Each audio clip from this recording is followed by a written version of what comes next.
আমাদের সাথে নেগোসিয়েশনে সংশ্লিষ্ট ছিলেন প্রায় ৩৫-৪০ জনের সাথে আমাদের আলাপ হয়েছে।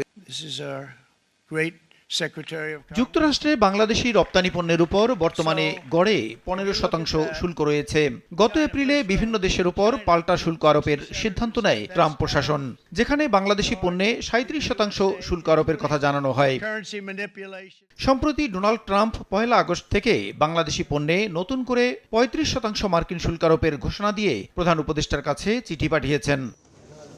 এরপর থেকেই শুল্ক আরোপ নিয়ে নানা হিসাব নিকাশ শুরু হয়। শুল্ক ইস্যুতে দ্বিতীয় দফায় আলোচনার জন্য বাণিজ্য উপদেষ্টার নেতৃত্বে প্রতিনিধি দল ওয়াশিংটন সফর শেষে রোববার দেশে ফেরেন। সোমবার বিকেলে সচিবালয়ে ব্যবসায়ী নেতাসহ সংশ্লিষ্টদের সঙ্গে এ বিষয়ে বৈঠক করেন উপদেষ্টা। বৈঠক শেষে ব্যবসায়ীরা জানান, শুল্ক আরোপ নিয়ে মার্কিন বাণিজ্য প্রতিনিধি দলের সঙ্গে সরকারের আলোচনায় ব্যবসায়ীরা সন্তুষ্ট।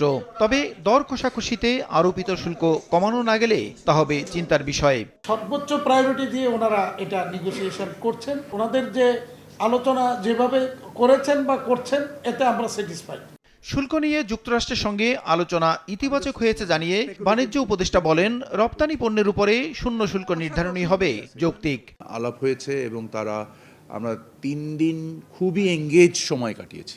যৌক্তিক যে শুল্ক নির্ধারণ করবে আমাদের রপ্তানির উপরে, কারণ আমরা প্রতিযোগিতামূলক মূল্যে বা মার্কিন যুক্তরাষ্ট্রের বাজারে ব্যবসা করি এবং আমরা 2015 সাল থেকেই তাদের ওখানে শুল্ক কর পরিশোধ করে ব্যবসা করি। মার্কিন শুল্ক ইস্যুতে আগামী সপ্তাহে তৃতীয় দফা আলোচনা হবে এবং 1 আগস্টের আগেই কার্যকর নিষ্পত্তি হবে বলে আশাবাদী বাণিজ্য সচিব।